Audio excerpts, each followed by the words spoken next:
Fosters, Kayla here. I wanted to do a video today that's important to me and something that I am passionate about.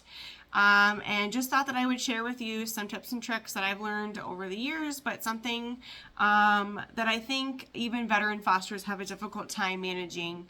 I know that I struggle with having these boundaries and rules in place in the home. So recently I have seen a lot of fosters and rescue, dogs and rescue, prescribed anxiety meds. And not that I don't think that there's a place for them, because there absolutely is. I just know that I feel strongly that everyone, including myself, can always do a better job at preventing stress and anxiety in the foster home. So that's something I wanted to touch on today. And hopefully do it positively, so it can help kind of get the point across. But you'll hear me say a lot that strict boundaries, kennel time, confining dogs to specific areas of the home is something that I recommend, and I do still highly recommend it. But it's not for the purpose that everyone always thinks it is. I'm absolutely all about keeping things manageable at home for fosters, and keeping fostering dogs something that fosters can do successfully with less stress and keeping everyone safe. So for those reasons, boundaries are absolutely important, including kennel time. And you'll hear me say it's a tool, not a punishment, all the time. But for different reasons, I wanted to talk about why those are so important to me. And like I mentioned, anxiety is something that I know that our foster dogs struggle with. I mean, how could they not? They each come from sometimes very stressful situations, and none of the dogs come with a great idea of what it's like living in a home. Okay, so our rule, let's say North Dakota dogs have never had access to inside of a home in most cases. Shelter dogs have spent sometimes months or years in a shelter setting, so in a run and not in a home environment. And then you take our breeder dogs or our auction dogs that have had nearly no socialization, neglect, and have lived in a tiny little box their whole lives without people. So you can imagine that from any of our different locations that we welcome from all the time, things like feeling overwhelmed and feeling stressed could come pretty easily to a dog that has never had access to these things. So something that I think is extremely important, again, not just for the foster mom and her family or the home, but also for the dog, is boundaries, a schedule, and just clear expectations for a dog. I like to compare, let's say, a new foster dog to a toddler.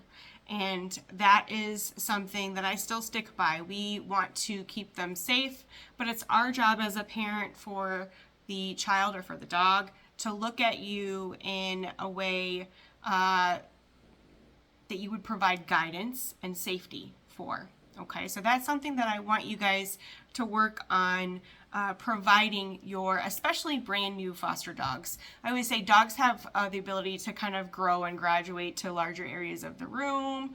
You know, if you want to, it's up to you, have access to things like couches. But initially, in order to prevent increased stress and anxiety, we want to provide a dog with very clear expectations, and the way to do that is with limited access to the home, so maybe a room initially, and I'm talking for a week or two.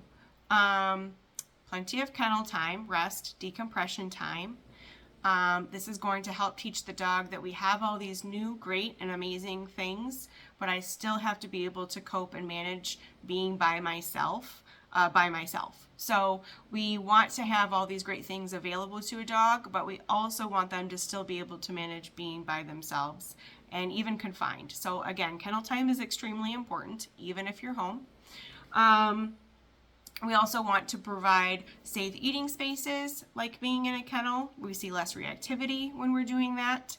And then we also want to limit things when they do graduate to, let's say, a living room, keeping them off furniture. And again, this isn't because I don't want your couch to get dirty, even though that's one of the reasons I do it.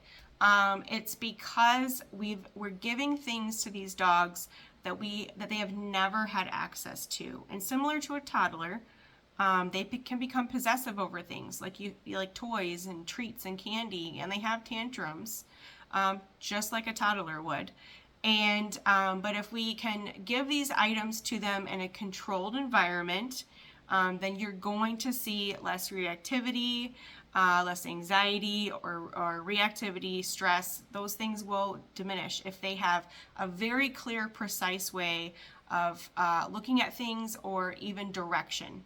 If they have direction and they have security in their foster parent, we will lessen that stress and anxiety. So I just wanted to get the word out, just tell you guys kind of how I felt, why we were doing these things. And like I said, just touch base because it's been pulling at me lately. I think people think, I say no couches and beds because I want them to have good manners. And even though that in itself is a great idea, it's not necessarily why. It's because a lot of these dogs are struggling with coping with so much immediately. So we need to kind of slow things down and limit how much we give them when we first get them home.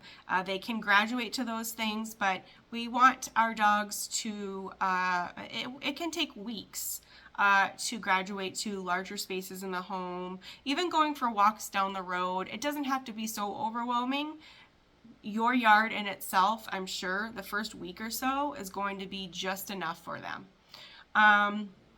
So again, ask me if you have any questions, but we want our dogs to be looking to us for guidance and have a clear set expectation of what they are to do in a day, or what where they're allowed to be and what's happening next. And just having that minimal day-to-day activity. This is where I sleep. This is where I eat.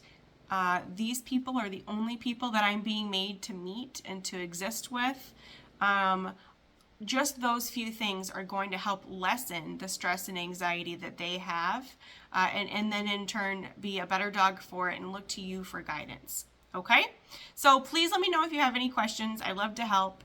And thank you guys so much for fostering and doing all that you do. I know that it's a huge undertaking and really consumes the whole family and home when you welcome dogs into it. So we appreciate you. Thanks. Bye-bye.